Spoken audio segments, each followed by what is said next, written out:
Shoulder makes an appearance in my photo.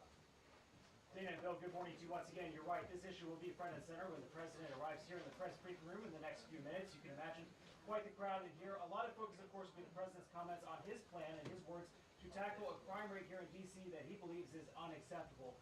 Murders, carjackings, robberies, we have seen all sorts of crimes in D.C. since the pandemic. While numbers appear to peak in 2023, we have seen a dip, but the president still believes that the crime in the district, the nation's capital, is still unacceptable. What do we expect to hear from the president today? One will be whether or not the National Guard will actually be deployed on the streets of D.C. Fox hearing up to 1,000 National Guard officials, troops will be made available, but whether that number holds or if it's rolled out all at once is yet to be seen.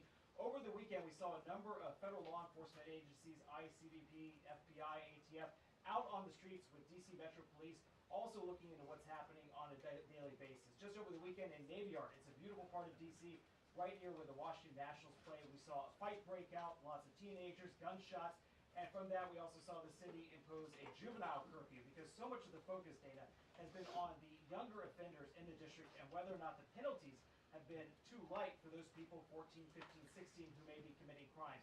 I remember we saw a number of carjackings from the last 2 years or so where it was shocking to find out that it would be a 14 or 15-year-old that would rob somebody at gunpoint and, of course, make off with the vehicle as well. We know that the new U.S. Attorney for D.C. has also been urging the City Council to come in and stiffen some of those penalties. But one of the biggest questions also will be about whether or not the president will have such authority to do what he's likely to unveil here. The White House already giving out a fact sheet of what they say is some of the arrests that were made over the weekend with the help of additional federal law enforcement sources.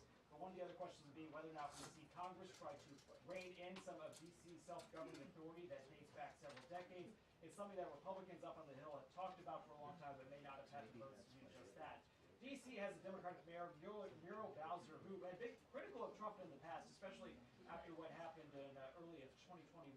But since then, they seem to have found somewhat of a working relationship. She was on another network over the weekend in which she said that the president would be in his authority to send the National Guard out to help with D.C. police, to help with law enforcement. But we've also heard from other D.C. officials, including the sole delegate of D.C. up on Capitol Hill, who believes she does not believe the president has such authority. So obviously the focus will be on what the president is able to implement, what kind of time frame he's looking at. The White House putting out this fact sheet, basically comparing the murder rate of D.C. to other world capitals, looking at Colombia, looking at London, and whether or not those numbers would be acceptable. There's been a lot of talk also about crime this year compared to years past. D.C. police, as well as the mayor's office, has been trying to point that crime is still down from what they saw just a few years ago, but crime before the pandemic still a major issue, and like we talked about the incidents over the weekend, it is still everywhere, whether you're even just leaving the White House, going up in the National Mall area, 8th Street corridor. If you've been to D.C., there is a lot of this area that is absolutely still under concern for D.C. police. There's also been a question about resources, how many officers left the force after the pandemic. Dana, we'll see if the president weighs in on this, as well as his upcoming summit with Russian President Vladimir Putin on Friday. Dana. All right.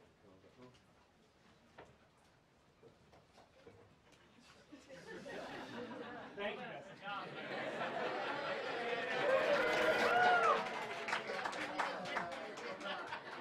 right, Gabe, no pressure.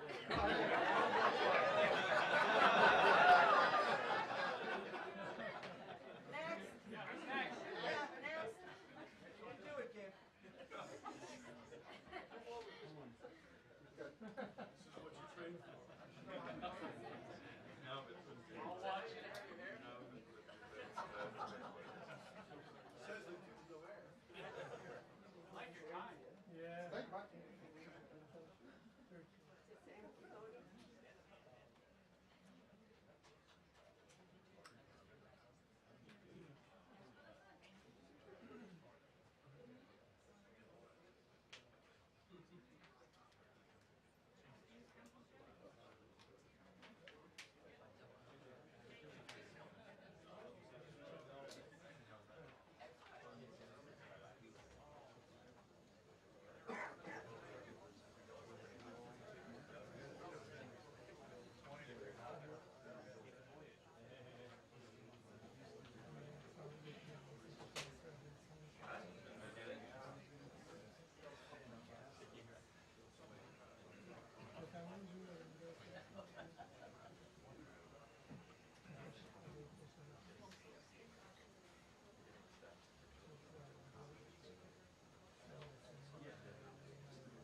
from a very packed briefing room here, and as you mentioned, the President, a lot of questions for him about how this deployment of the National Guard might be undertaken. As you said, the administration already deploying nearly 500 federal officers over the weekend, and just handing out a fact sheet detailing some of the arrests that they have made. But according to DC data, crime in the district has been 26% since this time last year. Now, there are a lot of questions about has the President considered deploying National Guard troops here?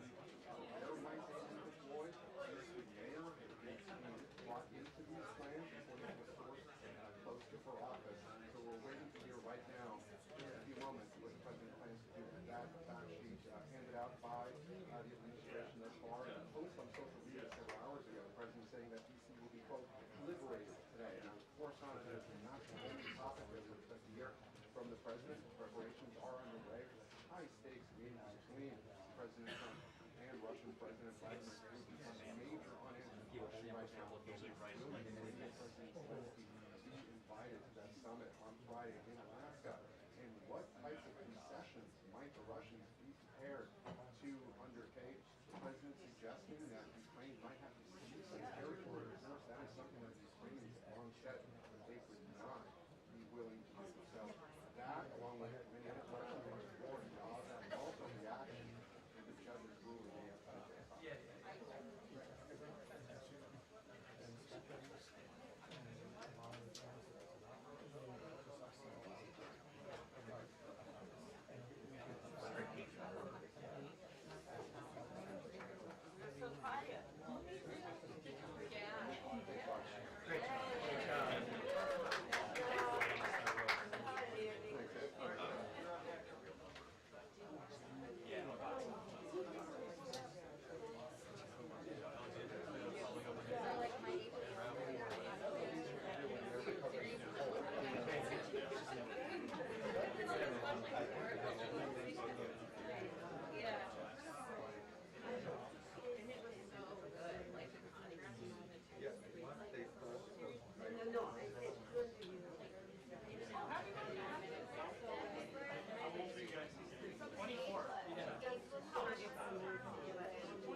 Do they look ready back there? Yeah.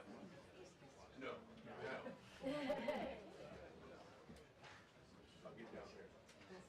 The camera pan. Yeah. I'm gonna be swinging to cover the whole room. I got you. I'm gonna get there.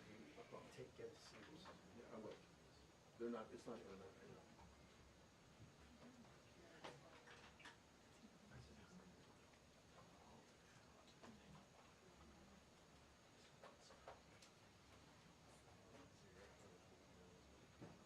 I will get out of the way, I promise you. My big head's not gonna block any camera.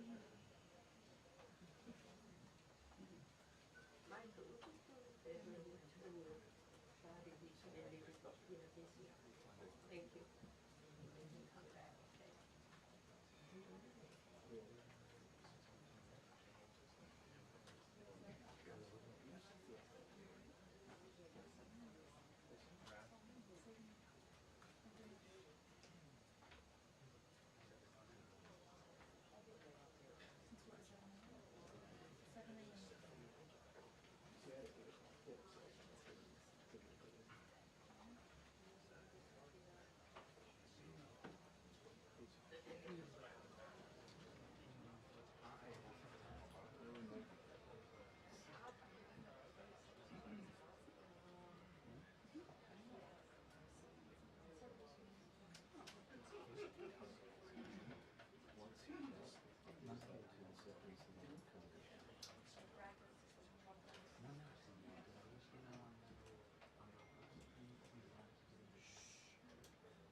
All right.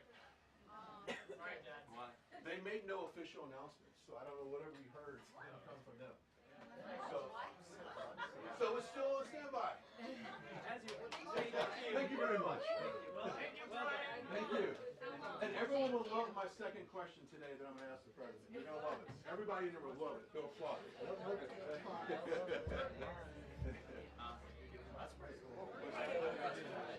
Whoa. But I was out. I didn't see it. There was literally something that went across the way.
Vale, perfecto, pues lo sí, lo hablamos.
Wow. I've been up here a lot. I've never seen a crowd like this. I think we need a ballroom, and that's happening. It's going to be a beautiful ballroom. This is really a lot of people, most I've ever seen in this room. And we're here for a very serious purpose, very serious purpose. Something's out of control, but we're going to put it in control very quickly like we did on the southern border. I'm announcing a historic action to rescue our nation's capital from crime, bloodshed, bedlam, and squalor, and worse. This is Liberation Day in D.C., and we're going to take our capital back. We're taking it back.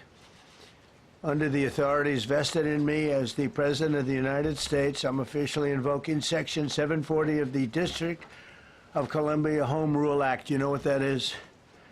And placing the D.C. Metropolitan Police Department under direct federal control, and you'll be meeting the people that will be directly involved with that.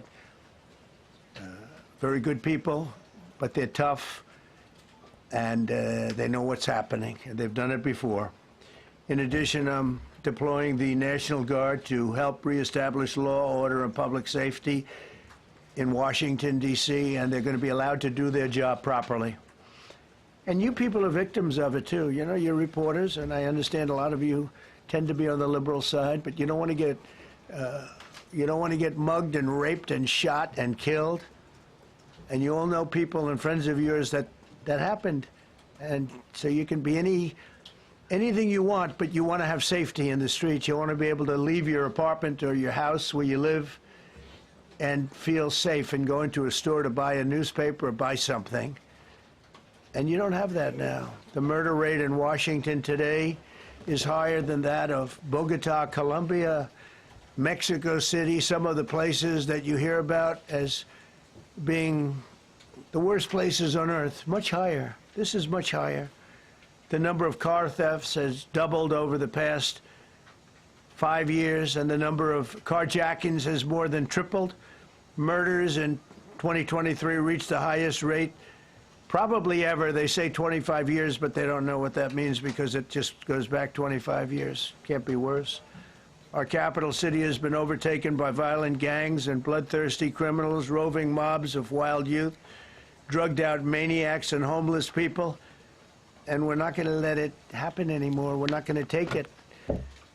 Just like we did on our southern border. Nobody comes through our southern border anymore. 3 months in a row, we had zero. I don't know if that's right, but the people that do the work, it's a very liberal group of people, actually, and they actually said zero for the last 3 months. Nobody thought a thing like that was possible. And, you know, when you say take a look at numbers, I just saw some charts. These are different cities throughout the world. Red is, okay, the red is a place called Washington, D.C. Look at these. Baghdad we doubled up on Baghdad. Panama City, Brasilia, San Jose, Costa Rica, Bogota, Colombia, heavy drugs. Mexico City, I mentioned, Lima, Peru, all double and triple what they are. So do you want to live in places like that? I don't think so. I don't think so. And I think the people in this room, if you wrote correctly, you'd see, look at the kind of numbers we have. D.C., 41 per 100,000, number one that we can find anywhere in the world. Other cities are pretty bad, but they're not as bad as that. That where you want to live? The reporters of the world? Juvenile offenders and crimes against persons, as they say. It's getting worse. Not getting better, it's getting worse. And we had a recent indication. There was a story about a man who was just left. He quit because he was asked to do phony numbers on crime. And we're going to look into that. Our family's going to be looking into that. But he was asked by the city, I guess, that we don't want to show the real numbers. Let me do numbers so it looks like it's going down. Not going down. And under Biden, it was a disaster. And nobody did anything about it. We're going to do things about it like you wouldn't believe. Every American has a constitutional right to be able to access and petition their government in safety, and countless federal officials and employees likewise have the right to carry out their jobs in peace without being shot. As you know, I lost a very good person a while ago, was shot waiting for his wife. He was in the car. They robbed his car. They shot him. They killed him like it was nothing to it. She was walking to the car. It's a horror show. This issue directly impacts the functioning of the federal government and is a threat to America, really. It's a threat to our country. We have other cities also that are bad, very bad. You look at Chicago, how bad it is. You look at Los Angeles, how bad it is. We have other cities that are very bad. New York has a problem. And then you have, of course, Baltimore and Oakland. We don't even mention that anymore. They're so far gone. We're not going to let it happen. We're not going to lose our cities over this. And this will go further. We're starting very strongly with D.C., and we're going to clean it up real quick, very quickly, as they say. Days ago, a former member of the DOJ staff was savagely beaten by a band of roving thugs after defending a young woman from an attempted carjacking. He was left dripping in blood. He thought he was dead with a broken nose and concussion. Can't believe that he's alive. He can't believe it. In June, a 21-year-old congressional intern was tragically killed after being hit by a stray bullet in a drive-by shooting. A former Trump administration official named Mike Gill, fantastic person, was murdered last year in cold blood in a carjacking blocks away from the White House. We all knew him. Great person. Waiting for his wife as she was walking to the car. A Democrat congressman was also carjacked at gunpoint not far from the Capitol. And in 2023, an aide to Senator Rand Paul was stabbed in the chest and head by a demented lunatic as he walked down the street, just absolutely for no reason. Horrifically, last July 4th weekend, a 3-year-old girl was shot in the head and killed while sitting in a car near the Capitol. It's becoming a situation of complete and total lawlessness. And we're getting rid of the slums, too. We have slums here. We're getting rid of them. I know it's not politically correct. You'll say, oh, so terrible. No, we're getting rid of the slums where they live. Caravans of mass youth rampage through city streets at all times of the day. There are ATVs, motorbikes. They travel pretty well. Entire neighborhoods are now under emergency curfews. Just this past weekend, gunfire went through, and you saw that, the Navy Yard. I saw it this morning. They saw that they fought back against law. See, they fight back until you knock the hell out of them, because it's the only language they understand. But they fought back against law enforcement last night. And they're not going to be fighting back long, because I've instructed them and told them, whatever happens, you know, they love to spit in the face of the police. As the police are standing up there in uniform, they're standing, and they're screaming at them an inch away from their face. And then they start spitting in their face. And I said, you tell them, you spit and we hit. And they can hit real hard. It's a disgusting thing. I've watched that for years, for 3-4 years. I've watched them. The police are standing, and they're told, don't do anything under any search. So and you can see they want to get at it. And they're standing there, and people are spitting in their face, and they're not allowed to do anything. But now they are allowed to do whatever the hell they want. This dire public safety crisis stems directly from the abject failures of the city's local leadership. The radical left city council adopted no cash bail. By the way, every place in the country where you have no cash bail is a disaster. That's what started the problem in New York, and they don't change it.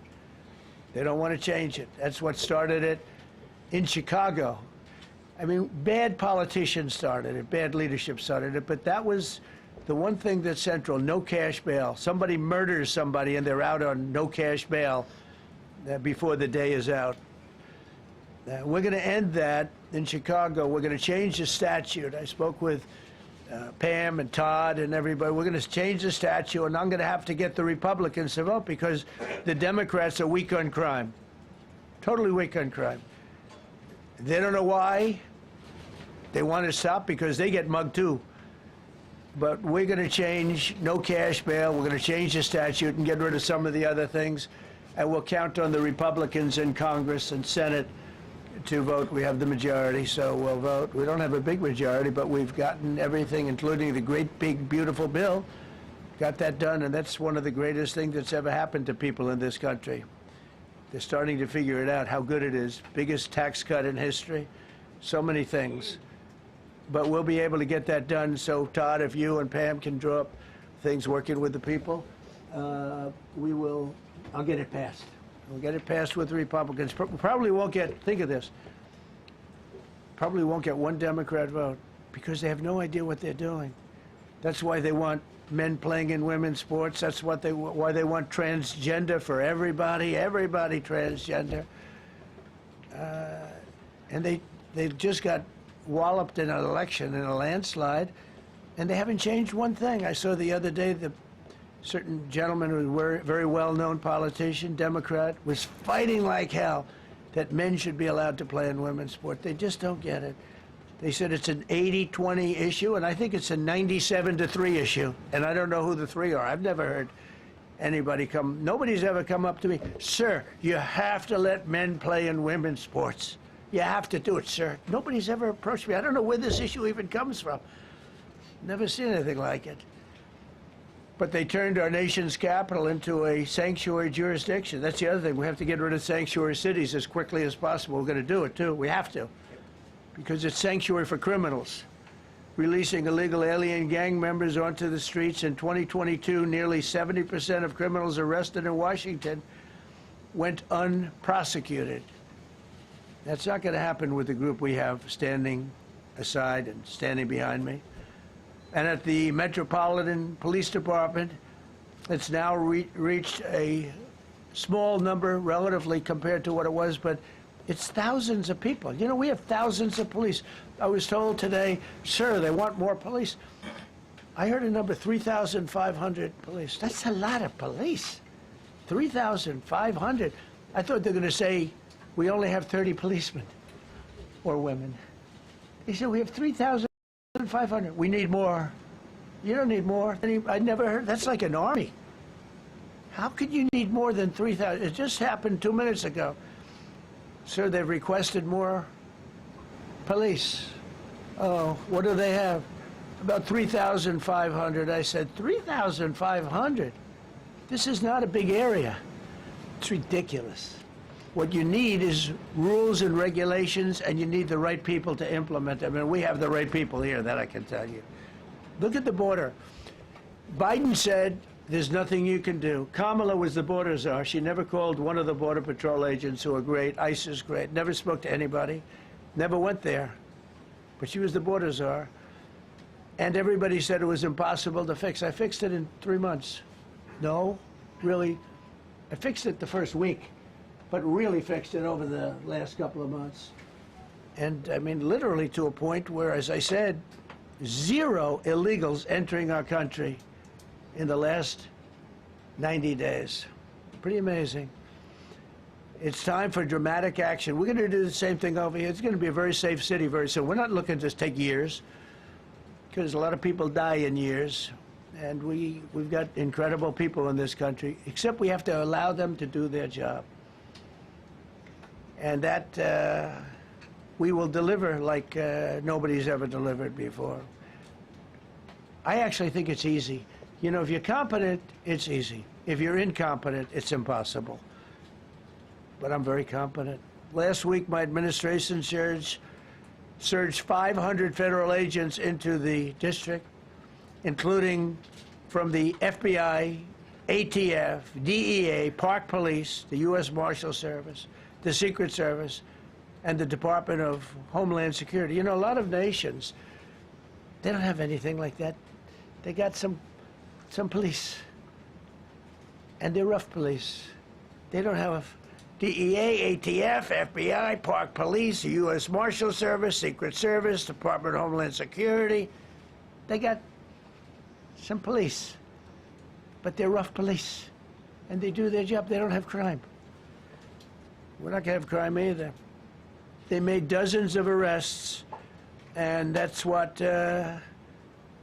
starts to happen.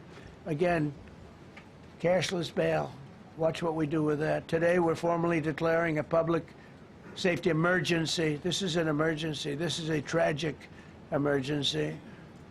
And it's embarrassing for me to be up here. You know, I'm going to see Putin. I'm going to Russia on Friday. I don't like being up here talking about how unsafe and how dirty and disgusting this once beautiful capital was, with graffiti all over the walls. It's another part of it, by the way, because we're talking about safety, but we're also talking about beautification. We have the most beautiful, potentially, capital in the world. We always had. But people come from Iowa, they come from Indiana, they come and then they get mugged. Not going to happen. Keep coming, because by the time you get your trip set, it's going to be safe again, and it's going to be clean very quickly. We're going to replace the medians that are falling down all over the roads. We're going to replace the potholes. We're going to put a nice new coat of asphalt over the top. No, we don't have to rip the road out and spend 7 years building a new road because they cut everything. Because some designers said, well, we need a 1/4 of an inch more turn for safety reasons. No, we're going to do it right. We're going to get it done quickly. So today we're declaring public safety emergency in the District of Columbia, and Attorney General Pam Bondi, who's fantastic, is taking command of the Metropolitan Police Department as of this moment. And I'll be making the appropriate notifications to Congress and to the mayor, our new DEA administrator, who's one of the top in the country. He better be Terry. If you're not, I'm going to get rid of you so fast. Terry Cole. Terry, thanks. Very good. We just got him. Most highly recommended person. And you'll be designated as the interim federal commissioner of the Metropolitan Police Department. Okay? And you run them tough. They're good. You have a lot of good people. You have people that shouldn't be there. You also have people that shouldn't be there. They got in there because of woke. But you have a lot of great police, and those people are the ones that want to help you. This city will no longer be a sanctuary for illegal alien criminals.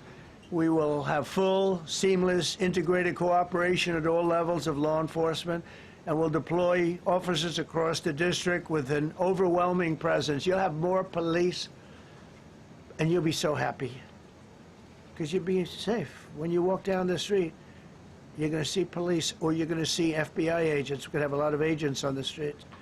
And you're going to have a lot of essentially military, and we will bring in the military if it's needed, by the way.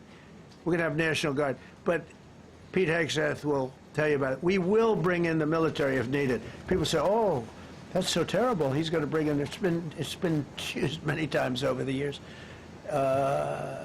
I don't think we'll need it. I think we've got so many great people, including the people that are in the police department with proper leadership. They'll immediately begin massive enforcement operations targeting known gangs, drug dealers, and criminal networks to get them the hell off the street, maybe get them out of the country, because a lot of them came into our country illegally. They shouldn't have been allowed in. They come from Venezuela. They come from all over the world. We're going to get them the hell out. They won't be here long. But some of these people, a lot of them, are homegrown criminals. And these are bad people. These are rough people. And this is just a list of some of the people that were given to me today that were criminals removed from the D.C. streets this weekend. They were rough and tough. But we're rougher and tougher. Look at these people here. Nothing, you know. They're not going to be your local school teacher. Look at this guy. He has killed people numerous times. They're not going to be an asset. They will never be an asset to society. I don't care. I know we all want to say, oh, they're going to be rehabbed. It's not going to be rehabbed. I'm going to ask Doug Burgum to come up and say a couple of words because he's in charge, as you know. He's Interior, but he's in charge of the U.S. Park Police. And I've heard so many great things about the Park Police. They're proud of it. They've been there for a long time. Their families oftentimes grow into the roles. They love the country. They love this area. So, Doug, could you say a few words, please? Thank you, Mr. President. On behalf of the U.S. Park Police, this is the oldest federal police force in the nation. They were formed in 1791 by none other than President George Washington. They've got the awesome responsibility of protecting our nation's most sacred monuments. The National Mall, Washington Monument, Jefferson Memorial, Lincoln Memorial, Statue of Liberty, and out west, the Presidio and the Golden Gate area. These folks have tens of millions of visitors a year, the kind of people that President Trump's talking about that come from around the country and around the world to see our sacred and learn about our history and our sacred monuments. They've been doing a fantastic job, but they are so pleased, the rank and file, that President Trump is now allowing them to enforce the law. As those of you that live in the city may know, that the circles and the triangle parks that are spread throughout D.C. are actually federal park property. So the U.S. Park Police also have responsibility for that. These became littered with homeless camps under the Biden administration. All of you saw that. Since President Trump's executive order on March 27th, making D.C. safe and beautiful again, the U.S. Park Police have removed over 70 homeless camps. And President Trump also talked about beautification. They're stopping and enforcing the law. laws against graffiti on our monuments. They've removed over 80 specific attacks against our history with graffiti on our monuments. So they continue to do a great job, whether it's in their vehicles, on foot, or on the mounted police that you see around the National Mall. And President Trump, they thank you. The rank and file is so happy to be enforcing the law again. Thank you for your leadership, and they're excited about the announcement you're making today. Thank you, very good. Great job you're doing. Thank you very much. Pete, could you say something about the military, if you would? Well, Mr. President, it's an honor to be here. And at your direction this morning, we've mobilized the D.C. National Guard. It'll be operationalized by the Secretary of the Army, Dan Driscoll, through the D.C. Guard. You will see them flowing into the streets of Washington in the coming week. At your direction as well, sir, there are other units we are prepared to bring in. Other National Guard units, other specialized units. They will be strong, they will be tough, and they will stand with their law enforcement partners. This is nothing new for DOD.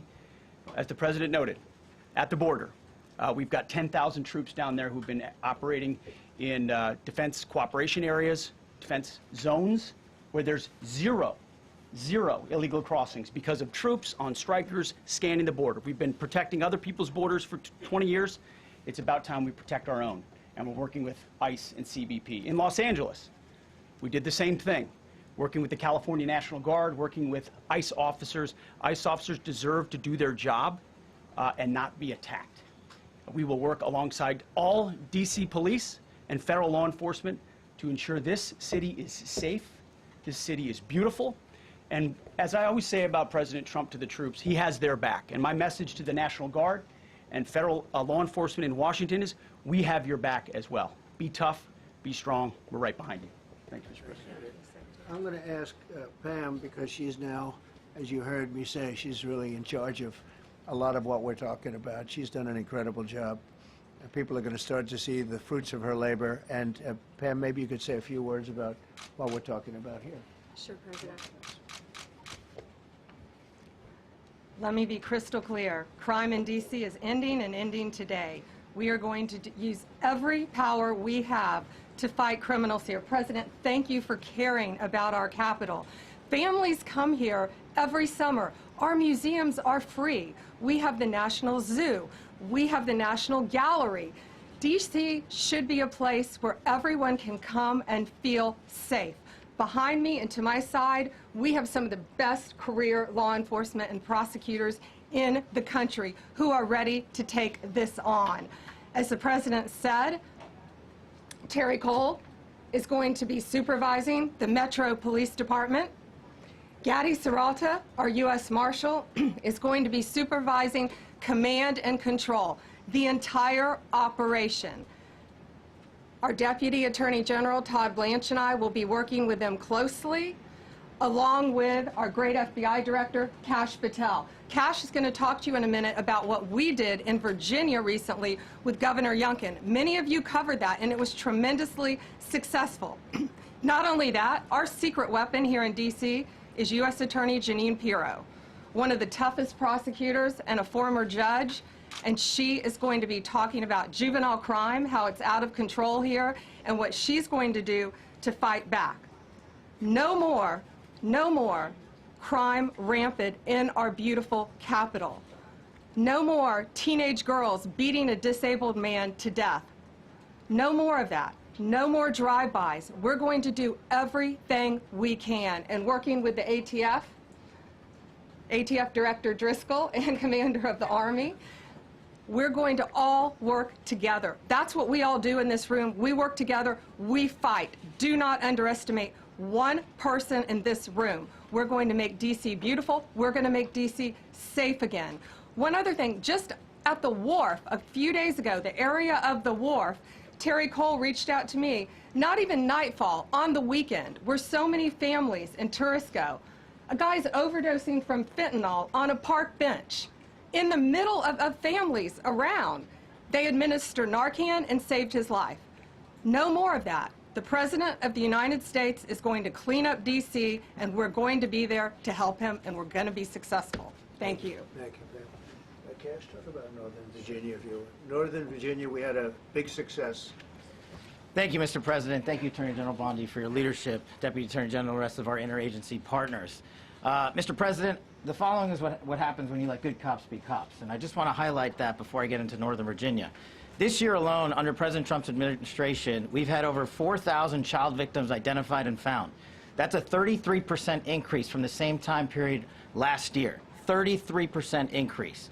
We've had a seizure of 1,500 kilograms of fentanyl up to this date. That is a 25% increase since the same time period last year. And just to put it in perspective, 1,500 kilograms of fentanyl is enough to kill 115 million Americans. 115 million Americans. Cops are getting after it. The FBI has arrested 19,000 people this year alone. Thanks to President Trump's administrations, that's double than where we were this time last year. And we have also arrested 1,600 people who have committed violent acts against children. 270 of them are human traffickers of children. Mr. President, this is what happens when you have great leadership at the Attorney General with Pam Bondi, your administration's priority of protecting the homeland and protecting American citizens and protecting our children, and the murder rates are plummeting. We are now able to report that the murder rate is on track to be the lowest in U.S. history, in modern recorded U.S. history, thanks to this team behind me and President Trump's priorities. And how do we do it? And what are we going to bring to D.C.? What we did in Northern Virginia, thanks to Terry Cole and Governor Youngkin and the team, we stood up a task force out in my Northern Virginia field office, and we said, let's let good cops be cops, let's get them the intelligence and what they need, and let's get the red tape out of their way, and let's get DOJ partnered up with us to bring great prosecutions, and that's exactly what we did. In 1 month, we arrested 545 violent felons. 545 in the state of Virginia, thanks to Governor Youngkin's partnership.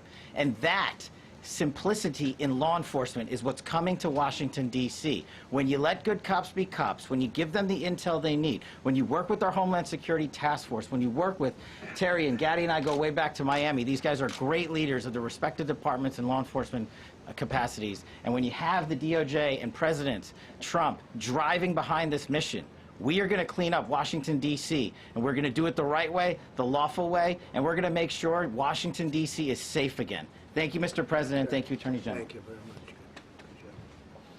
Thank you, Cash. So the process begins right now. It actually started over the weekend, and we confronted a lot of very bad people. But it's going to be something that will be pretty amazing to you as you watch it. And I think most of you say it's a beautiful thing to do it right. We're going to be removing homeless encampments from all over our parks, our beautiful, beautiful parks, which now a lot of people can't walk on. They're very dirty, we got a lot of problems. But we've already started that. We're moving the encampments away, trying to take care of people. Some of those people, we don't know how they even got there. Some of those people are from different countries, different parts of the world. Nobody knows who they are. They have no idea, but they're there. We're getting rid of the people from underpasses and public spaces from all over the city. There are many places that they can go, and we're going to help them as much as you can help. But they'll not be allowed to turn our capital into a wasteland for the world to see. The Metropolitan Police Department and the federal authorities will be supported in the effort, a really big effort, the 800 D.C. National Guardsmen that we'll put on, and much more if necessary, much more. You remember I said, I offered 10,000 once. Remember I said to a certain person, a person who I thought always was highly overrated, not very competent, but I said, if you need them, we'll give you 10,000 of the military or the National Guard. They turned me down. But if necessary, we're going to move service members directly to joining the Guardsmen, and that'll take place very rapidly, and that'll be done in conjunction with Pam and with Pete and everybody else. Washington, D.C. should be one of the safest, cleanest, and most beautiful cities anywhere in the world, and we're going to make it that. We're going to make it safe. We're going to make it smart. We're going to make it beautiful, so beautiful. Some of the buildings, we're going to add to it. You see what we've done at the White House. White House is a whole different building. I do that in my part-time because it's a natural instinct as a real estate person. I was very good at that, and I was very good at fixing things up. I like fixing things up. You see what's happening. The marble floors are being reinstalled, renovated, fixed. The whole place is becoming very beautiful. We're going to be adding a magnificent ballroom, most beautiful ballroom, I think, anywhere. We need it. I would have certainly loved to have had it today. I think we would have filled it up. A lot of you are standing outside, can't get in this room. I've never seen the room like this, which tells me that you want to talk about, I mean, this was a D.C. news conference. It tells me that you want to talk about crime in D.C. and beautification of D.C., but I'm going to put that's easy. And I think, frankly, fixing the crime with the pros, fixing the crime is easy, too. A person who I've known for a long time, and she's been incredible. She was a fantastic, one of the best ever district attorneys in New York. She was in Westchester, and she became a judge, very successful judge. And then she went into showbiz because she was such a good DA and such a good judge, tough judge, but fair, always fair. Nobody ever complained about that, but she was tough. And because of that and her reputation, she went into showbiz. So a lot of people don't, they think of Janine as showbiz. Actually, showbiz was not her thing. And she did great. She was on, along with a couple of other of my friends, on the #1 show. And she did great, but this is what she loves doing. This is really her baby. What she's going to do is going to be incredible. And I'd like to speak for just a few seconds on what she has in mind, what she wants to do. We're going to be appointing some judges. We have some open spots, and we're going to take people, because the judges are letting killers out. They just say, go, that's okay, don't worry about it. So we're putting some, Pam recommended, Todd recommended, some judges that are great. Janine recommended. Janine's given me 3 great candidates already. We have about 10 open spots, and we could probably create some more. We need them. Janine, would you say a few words, please? Thank you very much, Mr. President, and thank you, Madam Attorney General, and to all my partners here. We all want the same thing. We all want a safe city. We want a safe capital. We want to be able to bring our families here. We want to be able to come and enjoy the history that makes this place great. And unfortunately, we are not in that position right now. And Mr. President, I want to thank you for taking the step that we need right now to make criminals understand that they are not going to get away with it anymore. And I'm not going to stand here and go over and over the cases. But what I can tell you is this. I see too much violent crime being committed by young punks who think that they can get together in gangs and crews and beat the hell out of you or anyone else. They don't care where they are. They can be in DuPont Circle, but they know that we can't touch them. Why? Because the laws are weak. I can't touch you if you're 14, 15, 16, 17 years old and you have a gun. I convict someone of shooting another person with an illegal gun on a public bus in the chest, intent to kill. I convict him, and you know what the judge gives him? Probation. Says you should go to college. We need to go after the D.C. Council and their absurd laws. We need to get rid of this concept of, no cash bail. We need to recognize that the people who matter are the law-abiding citizens, and it starts today. But it's not going to end today, because the president is going to do everything we need to do to make sure that these emboldened criminals understand we see you, we're watching you, and we're going to change the law to catch you. And my final note is this.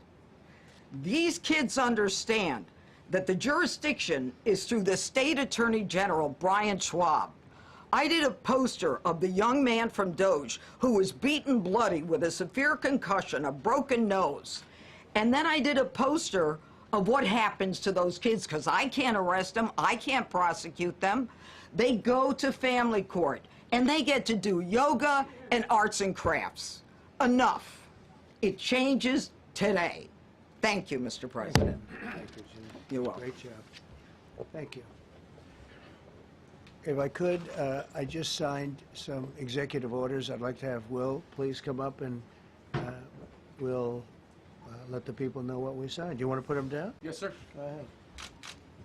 A short while ago in the Oval Office, President Trump signed 2 crucial executive actions to deal with the emergency crime conditions we currently face in the District of Columbia. The first of these was an executive order, as President Trump said before, invoking his powers under Section 40 of the Home Rule Act to take federal control of the D.C. Metropolitan Police Department. Along with that executive order, President Trump signed the statutorily required notification letters to Mayor Bowser and to the relevant House and Senate committee leaders. The second major executive action that President Trump signed was a presidential memorandum directing the Secretary of Defense to utilize the National Guard to address the conditions we see on our streets here in D.C. It also authorized the Secretary of Defense to work with state governments to utilize their National Guard units if necessary as well. These are bold, decisive steps intended to combat the out-of-control crime conditions we've seen on D.C.'s streets for far too long, and I, for one, am deeply proud to be part of an administration that's finally coming to terms with these issues, sir. Thank you very much. Sir. Thank you.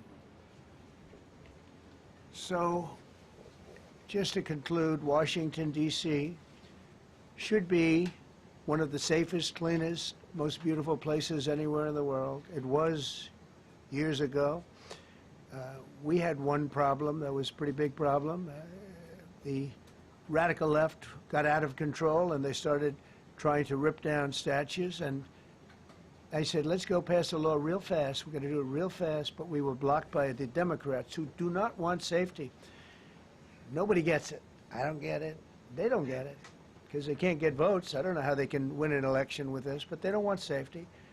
And I found an old statute, very old, early 1900s, that said if you so much as touch or even think about destroying a statue or a monument in Washington, D.C., you go to jail for 10 years with no probation, no anything. In other words, slightly different than we have today. Today we have cashless bail. Today you get jailed 10 years. No curtailed sentence, 10 years. And we took it out. Nobody used it. It was never used because, you know, it's harsh.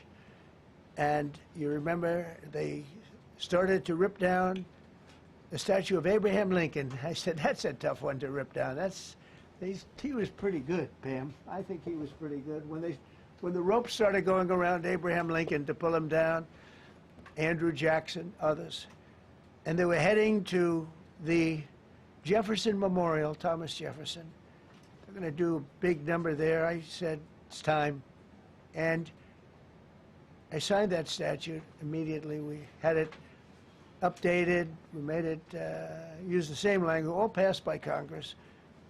And I announced it's 10 years in jail, no probation, no anything, 10 years, no curtail sentence if you touch, so much as touch a statue in Washington, D.C. And it was an amazing sight, beautiful sight. Everybody just left. The ropes were hanging around Andrew Jackson, and there were 2 ropes around Abraham Lincoln. They left the rope, but everybody just left. And that was the last problem we ever had. You know, that was the last problem that we ever had with the statues. They were going wild, and somebody came to me and said, sir, in 1910, I don't want to give you an exact because you'll say, Donald Trump gave us wrong dates around like early on. You know, if I'm slightly off, they make you sound a little bad. So I won't put myself in that position. I won't put you in that position because I think everybody agrees with what we're doing today. But when I signed that thing, it was like a miracle. Everybody left. They were gone. They were starting to march down. They started the march toward Thomas Jefferson. And I figured he was always going to be safe. But they found something with him, and they found something with Abraham Lincoln. And even in the name George Washington in California, numerous places changed the name of George Washington High School and various other places. They took George Washington's name. This was a sick, woke culture that I think we've largely ended. And a lot of those people that were woke are now turning out to be the opposite. I won't go so far as to say MAGA. It's a very special category. But they've gotten out of that. But we have people that love this country, and they love this this really beautiful capital. It is. I flew over it the other day and I said, what a beautiful place. But if there's crime all over the streets, when you get there, it doesn't look so beautiful. But we're going to make it beautiful again. We're going to fix it with crime, and we're going to also, as we're doing that, we're going to start doing things that we know how to do, that I know how to do better than anybody, I guess, because of my experience from previous life. But not only are we stopping the crime, we're going to clean up the trash and the graffiti and the grime and the dirt and the broken marble panels and all of the things they've done to hurt this city. And we're going to restore the city back to the gleaming capital that everybody wants it to be. It's going to be something very special. All of these people are really tough. Could I shake your hand, Gaddy, please? You're going to be so important here. You're going to be that guy. I hope I don't have to fire him in 2 weeks because he's too soft. I don't think he's too soft. If I do, I will, though. Is it okay if you're soft, weak, and pathetic, like so many people, I will fire you so fast. You're not going to have to worry about that. No, I think you're going to do a fantastic job. And everybody in this room, they may not express it, but they all want that to happen. You know, they want to be safe, and they have families too. So it's an honor to have such a large group. I've done this for years now, hard to believe. I've never seen this room so packed. In fact, I'm sure it's a violation of every fire code. But we'll let you stay anyway. You're taking a chance. And with that, we'll say, maybe if you could, oh, wow. We could be here all day long. If we could keep the first questions, perhaps, to this subject, and then we'll go on to a few others. Please. Mr. President, thank you so much. Can you talk about how personal of an issue this is? You talked about flying over the Washington Monument and seeing the pride of what D.C. is, and do you believe that the status of the city, the cleanliness, the way that crime is low, is a direct reflection on how the country is run? Yeah, I do. I think the Capitol, look, everyone comes here. They're all coming. All the leaders, they're all wanting to come. And I say it, I've said it again, but I'm really just quoting other leaders from NATO, from the Middle East, King of Saudi Arabia, Qatar, UAE. I was over there. We brought back $5.1 trillion of investment into our country. But I was, a month and a half ago, I was at NATO. We had a great thing. They agreed to put up 5% instead of 2%. 2% they didn't pay, 5%'s already paid. We had a great meeting, and they all said the same thing. They said our country was dead. They thought our country was gone. 1 year ago, they said your country was dead. And now you have the hottest country anywhere in the world. We do. We have the hottest country in the world right now. The tariffs have helped. It's given us not only the money, it's billions, trillions of dollars of money, but it gives us great power over enemies. We solved 5 wars with Pakistan and India. We just solved one. Azerbaijan and, as you know, and Armenia. A war was raging for 37 years. And the 2 leaders got up and they said, we never thought this would be solved. Russia tried to solve it. They all tried to solve it. It was a very tough situation, but we got it done and got it done. And I said to the 2 men, I said, are you guys friends? And they had a hard time. You know, they've been killing each other for 37 years, right? One was there 5 years, one was there for 22 years. He said, my whole life I've been fighting this war, and you got it solved. But we did many of those. We did in the Congo and Rwanda. That's been going on for 30 years. 8 to 9 million people killed that they know of, but it was raging, and we got that solved. We got a lot of them done. It's a great honor. But you want to have, when they come, the leaders come to our country to sign documents that the war is over or whatever, or for other reasons. They come for trade. And you want them to come through so beautifully. You ride down those roads, everything should be perfect. You shouldn't have medians falling down into the roadway. Median, you know, the metal things that are always, somebody had a great lobbyist, because I've never seen them look good. I've been looking at those things with the little, right?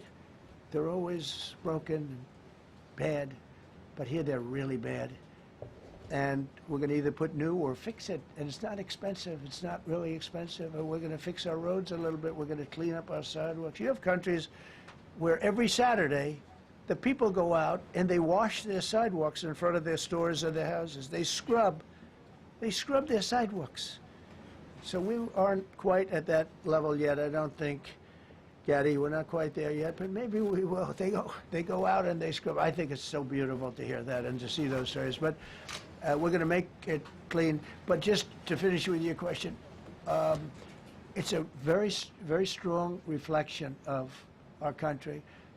And when they see a bad city, you know, my father always used to tell me, I had a wonderful father, very smart, and he used to say, son, when you walk into a restaurant and you see a dirty front door, don't go in. Because if the front door is dirty, the kitchen's dirty also. Same thing with the Capitol. If our Capitol's dirty, our whole country is dirty, and they don't respect us. So it's a very good question, actually. Mr. President, sorry. Question for you on the specific issue. Do you expect more cities to follow DC's path if this goes through? So the idea is that Chicago, LA, San Francisco, would they expect similar action to what we've seen in DC? And the other question, sir, there's reporting that the administration is going to reclassify marijuana. Would that send mixed messages that if marijuana is okay, some drugs are okay, but we're trying to clean up crime? How do they go hand in hand? We're only looking at that. That's early, but you know, somebody reported it, which is fine. We're looking at it. Some people like it, some people hate it. Some people hate the whole concept of marijuana because if it does bad for the children, it does bad for people that are older than children. But we're looking at reclassification, and we'll make a determination over the next, I would say, over the next few weeks. And that determination hopefully will be the right one. It's a very complicated subject, you know, the subject of marijuana. I've heard great things having to do with medical, and I've had bad things having to do with just about everything else. But medical and, you know, for pain and various things, I've heard some pretty good things, but for other things, I've heard some pretty bad things. The other part of your question, I mean, we're just going to see what happens with it all. You're going to have, we're going to have a tremendous success in what we're doing. Other cities are hopefully watching this. They're all watching, just like everyone's watching here. They're all watching, and maybe they'll clean up, and maybe they'll do this and get rid of the cashless bail thing and all of the things that caused the problem. I mean, if you go back, this whole thing with cashless bail is a disaster. So many problems came that we never had before.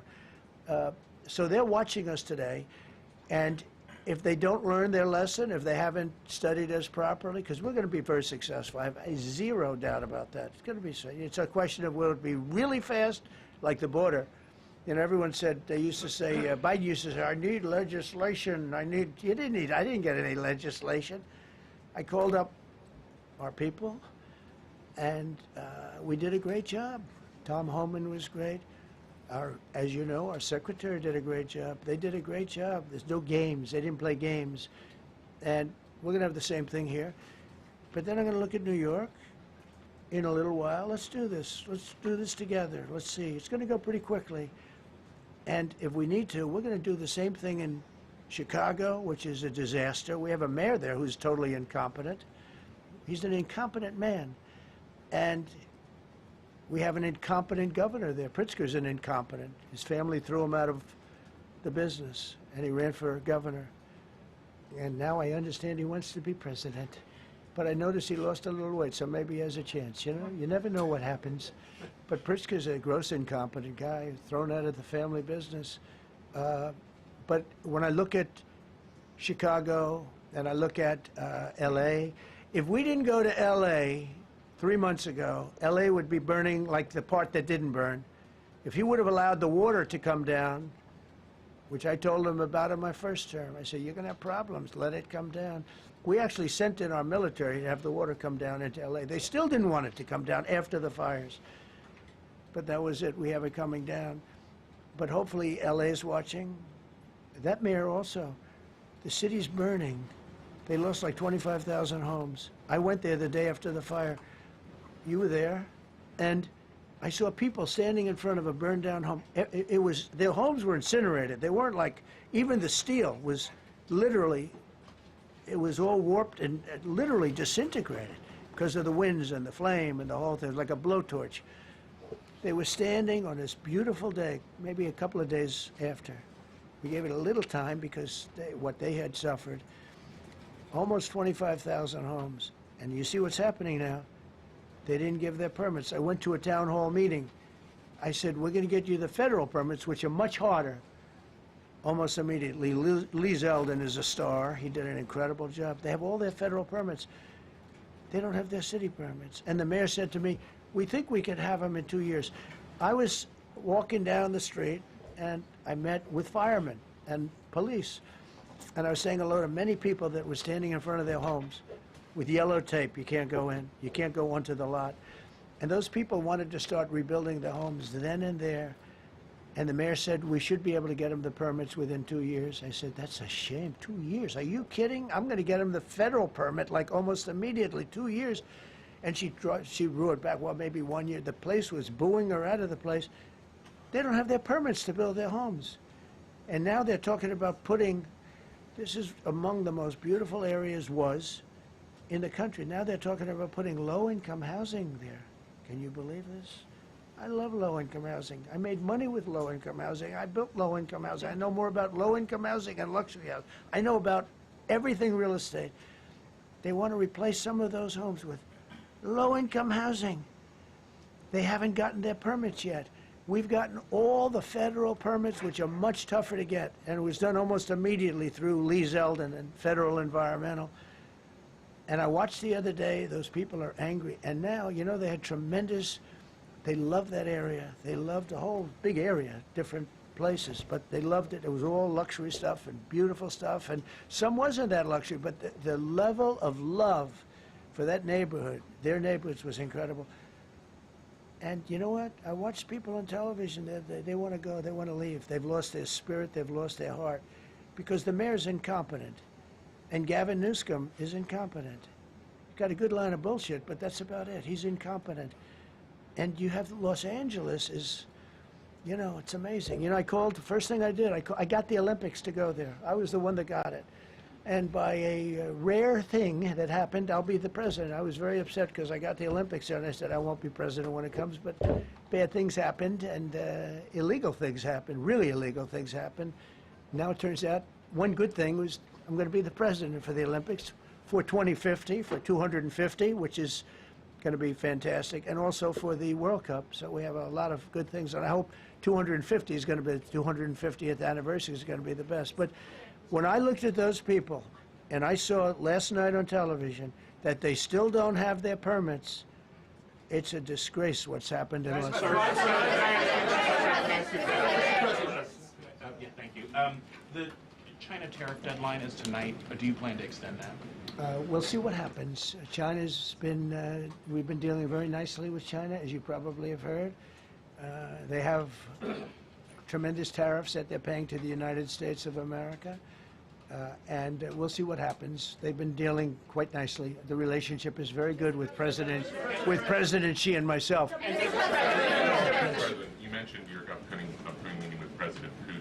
Yeah. Tell us what you hope to get out of that and whether you consider inviting President Zelensky to join. So you have to understand, this is a war that should have never happened. This is a war that wouldn't have happened if I were president. It would have never happened. It was the apple of his eye. I got along very well with President Putin. But if you look, under President Bush, they took a lot of territory. Under President Obama, they took a lot of territory. Under Biden, they essentially took the whole thing. You know, it's just a question of time. Under Trump, you know what they took? Nothing, nothing. I was the one that said, you can't build your pipeline. That was half built. I came in, I stopped the pipeline. It's called Nord Stream 2. Nobody knows that, you know. Nobody ever heard of Nord Stream 2. You might have not even heard it. Biggest pipeline in the world. I stopped it. I was not a friend of Russia, but I got along well with Putin. It's always good to get along with other countries if possible, but that doesn't mean you roll over like Biden did. Biden came in and he immediately approved the pipeline. I couldn't believe it. Then they say Trump wasn't tough on Russia. I wasn't tough. I was the toughest. Putin said, if you're not tough, I would hate like hell to see you. I stopped the biggest economic development job, the biggest job that Russia had ever built. I stopped it. It was dead. And this low IQ president came in and he let them build the pipeline and supply oil and gas all over Europe, you know.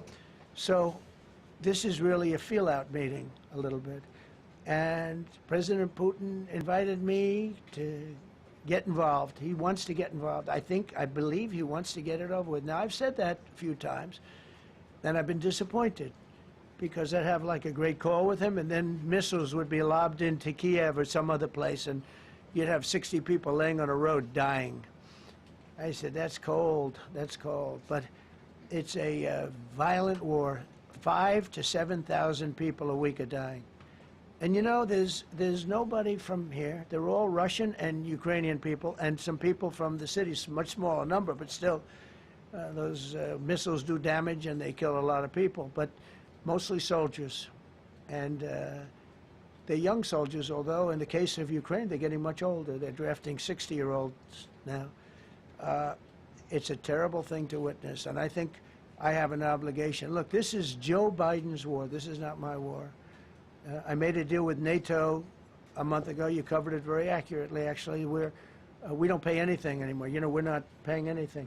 They are buying things from us, and NATO is paying us. I got it raised from 2% of GDP to 5%. And they're paying us for everything that we send. We're not paying.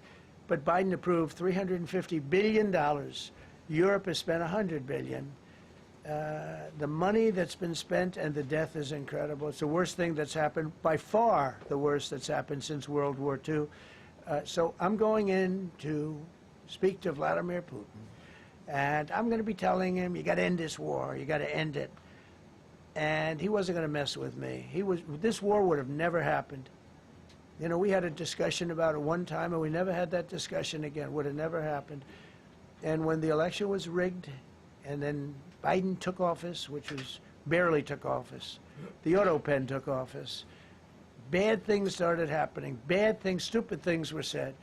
And it ended up in a war. And you know, and I don't believe this will happen anymore because I have that pretty well covered. This could end up in a third world war. This could have been a third world war. I don't think that's going to happen now. But I thought it was very respectful that the president of Russia is coming to our country as opposed to us going to his country or even a third-party place. But I think we'll have constructive conversations. Then after that meeting, immediately, maybe as I'm flying out, maybe as I'm leaving the room, I'll be calling the European leaders who I get along with very well. And, you know, I have a great relationship, I think, with all of them. And I get along with Zelensky, but, you know, I disagree with what he's done. Very, very severely disagree. This is a war that should have never happened, wouldn't have happened. But I'll be speaking to Zelensky. The next meeting will be with Zelensky and Putin, or Zelensky and Putin and me. I'll be there if they need. But I want to have a meeting set up between the two leaders. I was a little bothered by the fact that Zelensky was saying, well, I have to get constitutional approval. I mean, he's got approval to go into war and kill everybody, but he needs approval to do a land swap because there'll be some land swapping going on. I know that through Russia and through conversations with everybody to the good, for the good of Ukraine. Good stuff, not bad stuff. Also, some bad stuff for both. So there's good and there's bad.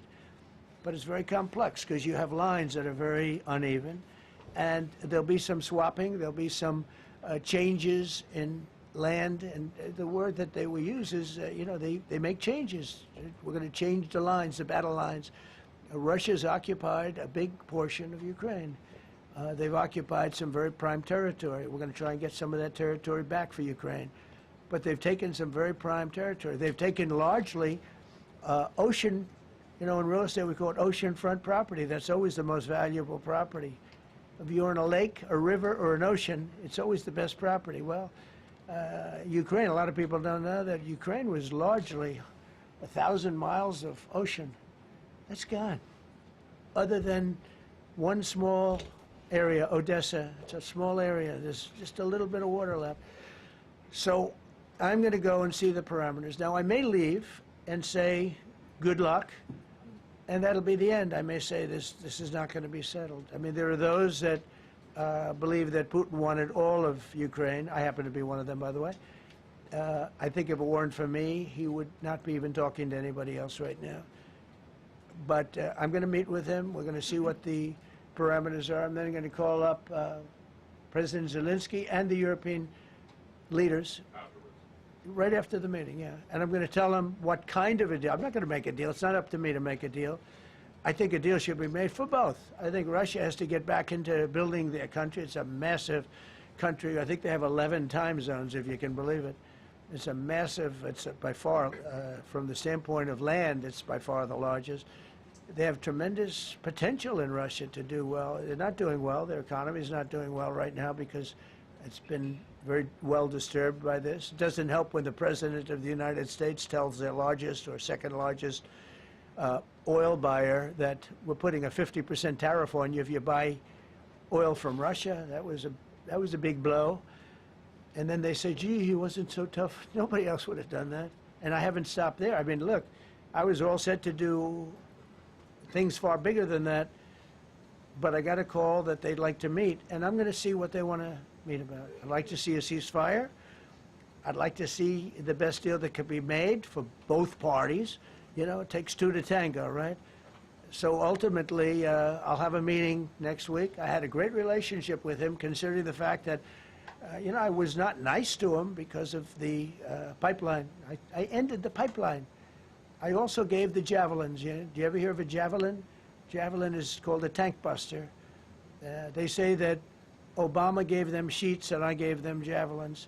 If it weren't for me, all those tanks that were destroyed at the first days of the war because the tanks got stuck in the mud, some commander made a better you know, they would have been in Kiev in 4 hours going down the highway. But a Russian general made a brilliant decision to go through the farmland instead. And they just had torrential rains, and the rains were so bad, and it was mud, and those tanks got stuck in the mud. I don't know who that general is, but knowing Vladimir, he's probably not around any longer because all those tanks were stuck in the mud, and they went along with the javelins. I gave them the javelins. You know that, right? I gave them javelins. They gave them sheets. But I'm going to meet with President Putin, and we're going to see what he has in mind. And if it's a fair deal, I'll reveal it to the European Union leaders and to the NATO leaders and also to President Zelensky. I think out of respect, I'll call him first. And then I'll call them after. And I may say, lots of luck, keep fighting. Or I may say, we can make a deal. If not, I will tell you this. I've seen a poll coming out of Ukraine. 88% of the people would like to see a deal made. And if you go back 3 years, everybody was gung-ho for war. You know, everybody's gung-ho for war until you have it. It's an amazing thing. I had it with a couple of countries where I couldn't get a deal done with one particular country. And I just couldn't. The guy's great. He's a friend of mine, great, good leader, tough as hell. I couldn't get the deal done. And then he went into war for a short period of time. You know where I'm talking about. First term. And it was nasty. Guys being killed all over the place. And he went through 1 week of war, and I was able to get the deal done. He said, this is nasty. Yes, please. Yeah, just to follow up on what you were saying there. First of all, Volodymyr Zelensky is not invited on Friday? He wasn't a part of it. I would say he could go, but he's gone to a lot of meetings. You know, he's been there for 3.5 years. Nothing happened. And what is the definition? I mean, do you want somebody that's been doing this for 3.5 years? What's the definition of a good deal? I'll tell you right here what the deal is. Because there could be many definitions. You know, you're talking about a very large and complex situation. Now, I tell you, the war that I just settled with Azerbaijan and with, as you know, in Armenia was almost as complex as this one, having to do with routes, trade. Successful meeting on Friday with Vladimir Putin. Well, we're going to have a meeting with Vladimir Putin, and at the end of that meeting, probably in the first 2 minutes, I'll know exactly whether or not a deal can be made. How will you know that? Because that's what I do. I make deals. Please, go ahead. Yeah, thank you, Mr. President. I'm going to ask you 2 questions, one about China, one about Russia, if I could. On China, your administration agreed to send the most advanced or advanced NVIDIA and AMD chips. No, obsolete. No. Obsolete chip. Well, and then 15% of the profits. You mean the 20s? No. This is an old chip that China already has. And I deal with Jensen, who's a great guy, and NVIDIA. The chip that was 20, it's an old chip. China already has it. in a different form, different name, but they have it. Or they have a combination of two will make up for it and even then some. Now Jensen also has, Jensen's a very brilliant guy, and Jensen also has a new chip, the Blackwell. Do you know what the Blackwell is? The Blackwell is super duper advanced. I wouldn't make a deal with that, although it's possible I'd make a deal, a somewhat enhanced in a negative way Blackwell. In other words, take 30% to 50% off of it. But that's the latest and the greatest in the world. Nobody has it. They won't have it for 5 years. But the H20 is obsolete. You know, it's one of those things. But it still has a market. So I said, listen, I want 20% if I'm going to approve this for you, for the country, for our country, for the U.S. I don't want it myself. You know, every time I say, like 747, I want, yeah, for the Air Force. So I just wanted, so when I say I want 20, I want for the country. I only care about the country. I don't care about myself. And he said, would you make it 15? So we negotiated a little deal. So he's selling a essentially old chip that Huawei has a similar chip, a chip that does the same thing. And I said, good, if I'm going to give it to you, because they have a, you know, they have a stopper, what we call a stopper, not allowed to do it. A restricted, it's really known as a restrictive covenant. And I said, if I'm going to do that, I want you to pay us as a country something, because I'm giving you a release. I released them only from the H20. Now, on the Blackwell, I think he's coming to see me again about that. But that will be a unenhanced version of the big one. Like, I don't know if you know it, we will sometimes sell fighter jets to a country, and we'll give them 20% less than we have. Do you know what I mean, right? That's the same. So on Russia, do you see a time, Mr. President, when there could be normal trade between the U.S. and Russia? Should your meeting go well, should there be peace? I do, yeah. Russia has a very valuable piece of land. If Vladimir Putin would go toward business instead of toward war, you know, it's a warring nation. That's what they do. They fight a lot of wars. A friend of mine said Russia's tough because they just keep on fighting. They beat Hitler, so did we, and they beat Napoleon. You know, they've been doing this for a long time. I asked a question to a very, very smart man that some people like and some people don't like. Viktor Orban, right, from Hungary, the head of Hungary, and he's in that same area and knows the two countries very well. I said, this was before Biden didn't do anything to get us out of it. He could have gotten us out of that. It would have never happened.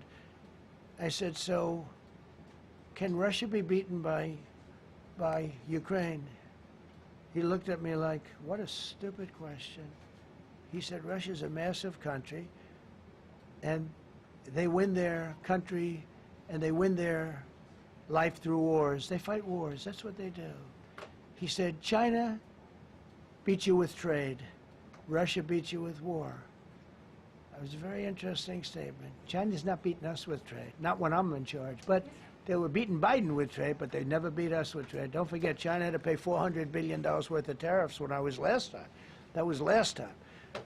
And if we didn't have COVID, all of this stuff would already, we would be loaded. You know, we're finding hundreds of billions of dollars of cash is pouring into our country now because of tariffs. And all we're doing is we're doing what they do to us.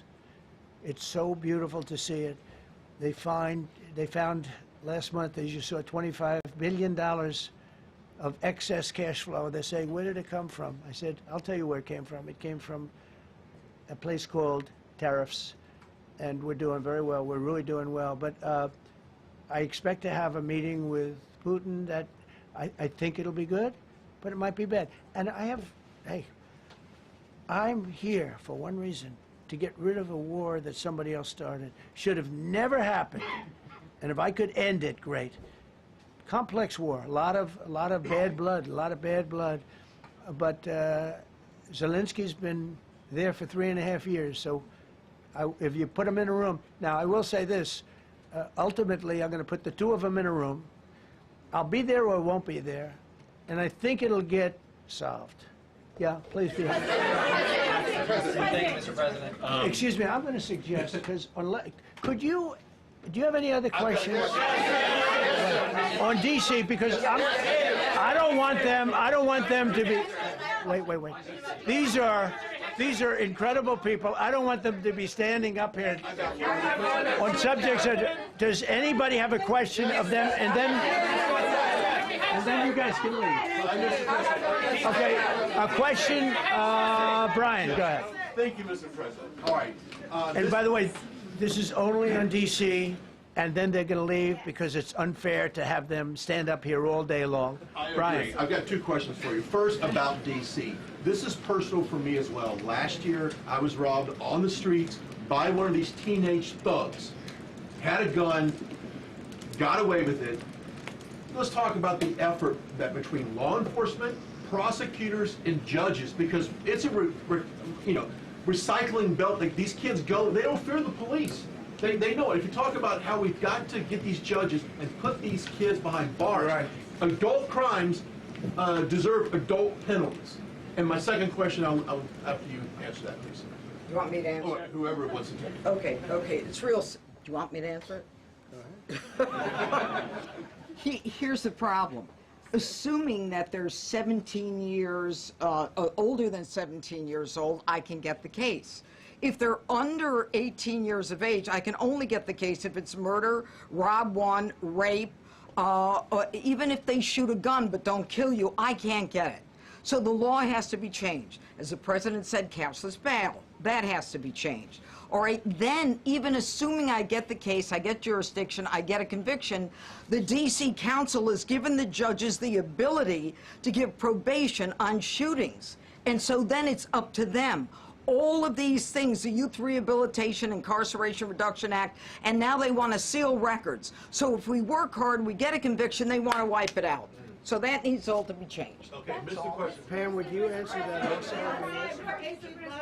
Yeah, and just back to that topic, let's be clear though, we're going to charge them and we're going to track every single thing they do throughout every step of the court process and report back to you and let all of you know what's happening to them, because the people who are prosecuting them, the judges who are trying them, they also need to be held accountable. Mr. President, you also made the comment. This is the most people we've ever seen in this briefing. I've never seen ever, right? I've never seen any. Where's Caroline? Where's my superstar?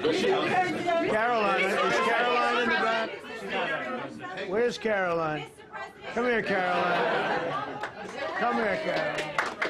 Come here. Is she doing a good job, by the way? Come here, Caroline. Is this the largest crowd that you've ever seen? This is definitely the most packed briefing, and I think all of you would agree. I think it's why we need to build a ballroom. Mr. President, I have a better idea. All right, Brian, go ahead. My question is this. You're building the big, beautiful ballroom. Yeah. Could we build a big, beautiful briefing room, updated technology, more seats? I don't want to do that. I don't want you to be comfortable. So no, I don't want to make life comfortable. So look. Let's just do this. Let's do this. It's going to be a big thing. We're going to Russia. That's going to be a big deal. What happens, happens. I'll let you know what happens. You'll be the first to know. I'll be calling the European leaders. I'm going with totally, I mean, we have a lot of talks. They're great people. They're great leaders, actually, and they want to get back. Honestly, as one of them said, I've OD'd on trying to settle Ukraine. They've OD'd, meaning they've overdosed on the settlement of Ukraine. Not a nice expression, but boy, is it accurate. They're tired of it. They want to get back to spending money on their countries. You know, Biden gave them $350 billion. Europe gave $100 billion. It should be much more than that. Shouldn't have been that kind of, they should have had equalization, but they didn't. But you know what? Still a lot of money. They want to get back to building their own countries. They really want it resolved. My relationship with the European leaders, as you saw, is extremely good. Like it's perfect. It's beautiful. Wait. And we're going to try. I'll be in touch with them. I have 5 of them call me. You think it's easy? There are a lot of European leaders. but they rely on me, very much rely on me. If it wasn't for me, this thing would never get solved until the last person breathing is dead.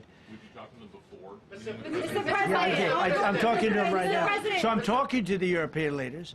I'll be talking to President Zelensky. I'm going to get everybody's ideas. I go into that thing fully loaded right up there, and we're going to see what happens. Now, I think one of two things is going to happen. It's going to be a good meeting, and we'll go a step further. We'll get it done.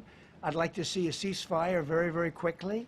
Very quick. I'd like to see it immediately, but I'd like to see it very quickly. And we're going to be dealing with the European leaders, and we're going to be dealing with President Zelensky, and hopefully we're going to have a great success. As far as this, what we did today, and I think you were here for D.C. more so than even Russia, because Russia will be, you know, we have a couple of days to go, but the Russia is going to be very interesting. But to me, what is very exciting, and we're going to take back our capital. We're going to make it beautiful again, but we're going to make it, more importantly, safe again. It's going to be so safe. It's going to be a model. And then we'll look at other cities also. But other cities are studying what we're doing. And you have some capable people in other cities. They can do it too. But we have a great group of professionals. We're going to have a safe, beautiful capital, and it's going to happen very quickly. Thank you all. Thank you all very much. The Justice Department appeal the Epstein decision today, Mr. President? How long will the takeover of D.C. police last? We'll see you guys tomorrow. We'll have another Neighborhoods briefing. will see the National Guard on their streets. All of them. Will we get more prisons out of this, sir?